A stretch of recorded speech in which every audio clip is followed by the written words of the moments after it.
Our next guest is from Arlington, Texas, and was a two-time All-American at Texas A&M, but he might be calling Cleveland his home for a little while. Joining us now is the man who will likely be the first player taken in the 2017 draft, Myles Garrett. Thank you so much for being here. Yes, ma'am. Thank you for having me.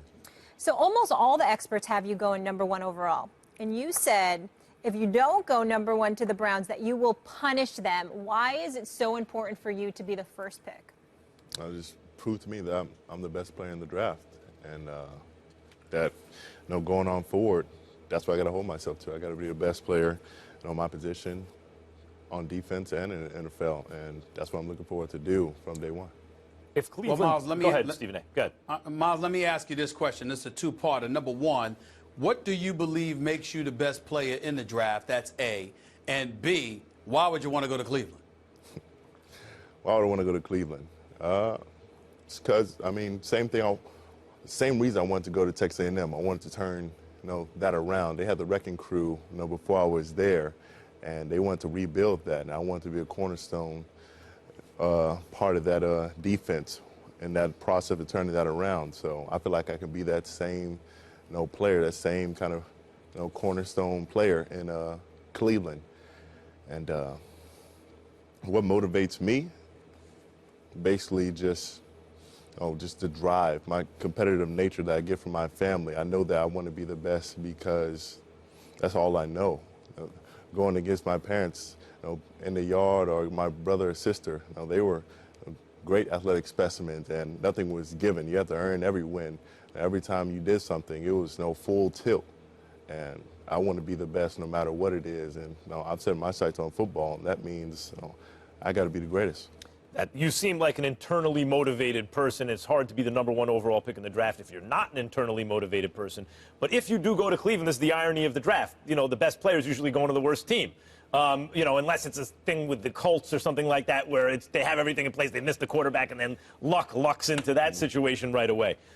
I see the process going on in Cleveland, and I trust the process. I think Cleveland's going to wind up being really good. DePodesta and all these guys, but usually that takes a couple of years to get there. What kind of an impact do you think you can have on wins and losses year one?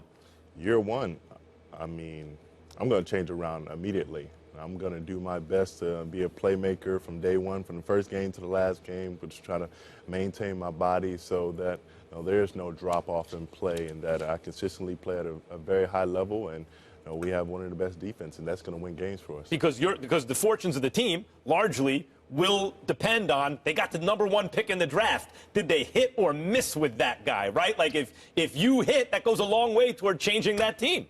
Yeah, it'll be a hit because I'm going to work hard to prove that I am the best. I'm going to be the best of my team and work from there. Your older brother, Sean Williams, played in the NBA and dealt with some off-the-court issues. And in an article recently, you and your sister said you never wanted to let your parents down because of that. What impact did your brother's life have on you to get to this point? It motivated me in both ways. Looking at him as in I don't want to be this kind of person off the field with some of the mistakes he made, but also on the court he was dominant on the defensive side. He made plenty of plays, and when he got back to us, he was a great family man. He was a great brother, and to see him around his friends, he never changed who he was for anybody else, and that's the kind of person I want to be, excluding all the mistakes and pitfalls he had. Myles, let me transition back to you, because I got to ask you this. Texas A&M at times, their defense, obviously, people had some questions about it. I'm a fan of Coach Sumlin and all of that, but defensively, there were times where we felt like guys could have been better.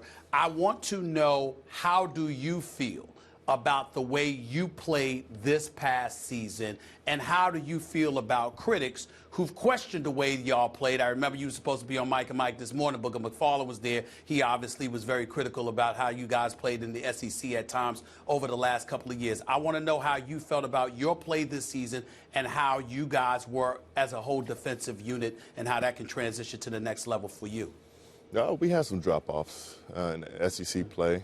After Alabama, sometimes our play would waver, and we'd look around and try to find guidance. And by the time we found it, it was kind of near the end of the season. But I felt like my play up to the Arkansas game, it was I was on pace to do something special. I was on pace to exceed my goals and be as good as I wanted to be.